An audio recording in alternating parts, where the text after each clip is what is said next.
کہہ دو ماشاءاللہ۔ تو میں یہ عرض کر رہا تھا کہ ہم سب اللہ کے دربار کے محتاج ہیں، ہم سب خدا کے دربار کے دائمی فقیر ہیں، اللہ کسی کی بھی محتاج نہیں ہے، اور اللہ کے ہاں ہر چیز کے خزانے ہیں، عزت کے خزانے، رزق کے خزانے، صحت کے خزانے، نعمتوں کے خزانے، ہاں سکون کے خزانے، ہر چیز کے خزانے ہیں۔ وَلِلَّهِ خَزَائِنُ السَّمَاوَاتِ وَالْأَرْضِ، اور زمین و آسمان کے سارے خزانے ہیں ہی اللہ کے۔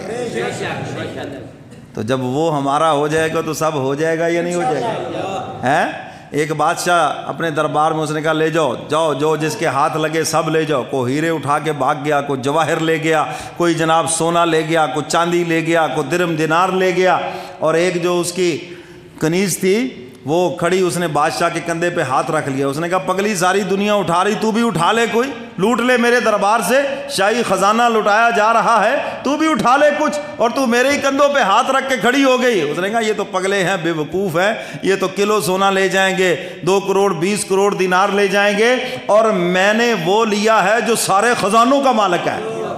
میں نے جب بادشاہ کے کندھے پہ ہاتھ رکھ لیا ہیں جی، تو پھر ہر چیز میری ہو گئی۔ کہہ دو سبحان اللہ۔ تو جس کا مولا ہو گیا سب اس کا ہوا یا نہ ہوا؟ اور نظر ان کی کیا بدلی، زمانے بھر کی ہوا بدلی۔ خود ہی تو کہتے ہو رب مہربان تے جگ مہربان ہیں، جب وہ مہربان تو سارا زمانہ مہربان ہے یا نہیں ہے؟ اور نظر ان کی کیا بدلی، زمانے بھر کی ہوا بدلی، او مزاج دوستاں بدلا، نگاہ اقربا بدلی۔ دونوں معنوں میں لے لو اس کو، جب وہ ناراض ہو گیا سارا زمانہ ہی ناراض ہو گیا۔ اور بندے کہتے ہیں آج تو یار ہر بندہ ہی لڑدا پیا میرے ساتھ۔ کیوں جی؟ کبھی کبھی ایسے ہوتا ہے نا، اس وقت دیکھا کرو کون سی نافرمانی کر کے آیا ہوں، کون سا گناہ کر کے آیا ہوں کہ مولا ناراض ہوا، ساری مخلوق ہی ناراض ہو گئی۔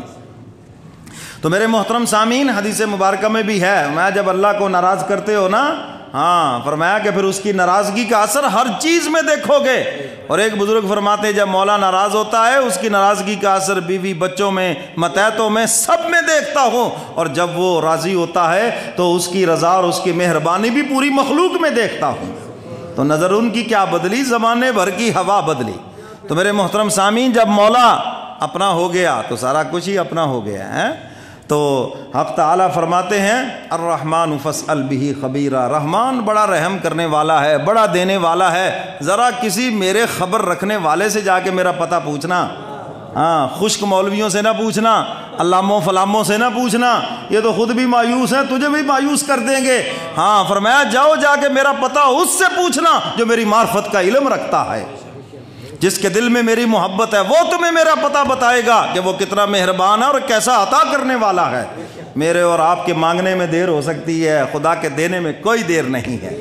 حدیث قدسی ہے، حق تعالیٰ فرماتے ہیں اگر سارے مانگنے والے آ جائیں، آدم علیہ الصلوۃ والسلام سے لے کر قیامت تک، فرمایا جو زندہ ہیں وہ بھی آئیں، جو موجود ہیں وہ بھی آئیں، جو فوت ہو چکے وہ بھی آئیں، جنہوں نے قیامت تک آنا ہے وہ بھی آئیں، اور فرمایا سب ایک میدان میں جمع ہو جائیں اور سب مجھ سے اپنی مرادیں مانگیں، جو جس کے جی میں ہے، جو مانگ سکتا ہے، جو چاہتا ہے سب مانگیں اور میں سب کو عطا کر دوں۔ تو فرمایا میرے خزانوں میں تو اتنی بھی کمی نہیں ہوگی جتنا کہ چلتے ہوئے سمندر میں سے کوئی سوئی ڈبو کے نکال لے۔ فرمایا سوئی کے سرے کے اوپر ایک پانی کا قطرہ نظر آ سکتا ہے، مگر میرے خزانوں میں اتنی بھی کمی نظر نہیں آ سکتی۔ جب وہ اتنا بڑا دینے والا ہے، اتنا بڑا عطا کرنے والا ہے، تو ہم سے اس کا دروازہ کیوں چھوٹ گیا بھائی؟ ہیں کیوں لوگوں کے دروازوں کے پیچھے بھاگتے پھرتے ہو؟ ایک اللہ والے کہنے لگے اگر قیامت کے دن یہ کہا جائے کہ ہم تمہارا فیصلہ تمہاری والدہ کے ہاتھ میں دیتے ہیں، وہ تمہارا ثواب و عذاب جو بھی ہے تمہارا حساب وہ لے لے، اور جو تمہاری ماں فیصلہ کر دے ہم راضی ہیں۔ اب سمجھ میں تو یہ آتا ہے ہن ماں تو پوت نوں کدے بھی جہنم 'چ نہیں سٹے گی، لیکن جن کی نظر مولا کے خزانوں پہ ہو، سنو وہ کہتے ہیں میں یہ بات پسند نہیں کروں گا، اس لیے کہ ماں کی رحمت ہے محدود اور اللہ کی رحمت ہے غیر محدود۔ اور میں بڑا دروازہ چھوڑ کے چھوٹے دروازے پہ کیوں جاؤں؟ وہ جو 70 ماؤں سے زیادہ پیار کرنے والا ہے، مجھے اس کی رحمت سے امید ہے، وہ اپنی شان رحمت سے مجھے معاف فرمائیں گے۔ تو میرے محترم سامعین، اس کی رحمت کا امیدوار ہو جانا یہ بھی ایک بہت بڑی عبادت ہے اور بہت بڑی نیکی ہے۔ حدیث مبارکہ میں آتا ہے قیامت کے دن ایک بندے کی جہنم کا فیصلہ ہوگا اور وہ چلے گا ہی نہیں، فرشتے اس کو دھکا لگائیں گے، چل بھائی کرتوت کیا نہیں، کہتا کیا تو سب کچھ ہے، وہ چلتا کیوں نہیں ہے؟ انہوں نے کہا اس کی رحمت سے پر امید ہوں۔ اس نے کہا کہ اتنے گناہ کر کے پھر بھی تو اس کی رحمت سے پر ہے، اللہ کے دربار میں پیش کیا جائے گا، ہاں بھائی کیا نہیں سب، یا اللہ کیا تو سب کچھ ہے، لیکن اس کے باوجود دنیا میں تیری رحمت سے اس قدر پر امید تھا کہ اگرچہ میرے کرتوت ہیں، اگرچہ میرے گناہ ہیں، مگر آپ مجھے اپنی شان رحمت سے معاف کر دیں گے۔ حق تعالیٰ مسکرائیں گے جیسے پھر اللہ کی شان کے مناسب ہے، فرمایا اگر تو میری رحمت کا اتنا ہی بڑا امیدوار ہے تو جاؤ ہم نے تم کو معاف کر دیا۔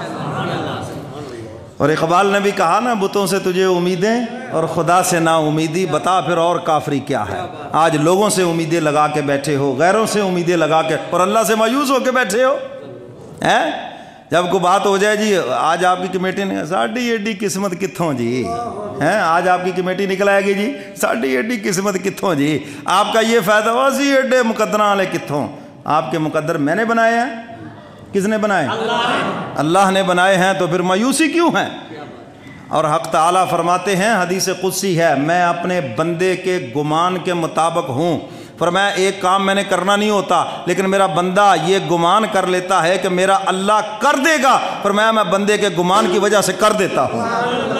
اور فرمایا کبھی ایسے ہوتا ہے کہ میں نے ایک کام بندے کے لیے کرنا ہوتا ہے لیکن بندہ مجھ سے ہوتا ہے مایوس، اللہ نے میرا نہیں کرنا، اللہ فرماتے ہیں میں بھی نہیں کرتا، چل جب تجھے امید ہی نہیں ہے مجھ سے تو جا پھر جن سے امیدیں ہیں جا کے ان سے اپنی مشکلیں حل کرا لے۔ تو میرے محترم سامعین، اللہ کی رحمت سے پر امید رہیں، اور سب خزانوں کا مالک وہ ہے اور اس کے ہاں کوئی کمی نہیں ہے۔ اگر دعا کی قبولیت میں دیر ہو گئی، نعمت ملنے میں دیر ہو گئی، اولاد جیسی نعمت میں دیر، تو مایوس نہیں ہونا بلکہ زیادہ لو لگانی اس کے دربار کے اندر، زیادہ اس کو پکارنا، زیادہ اس کے دربار میں آنا ہے۔ اللہ اکبر۔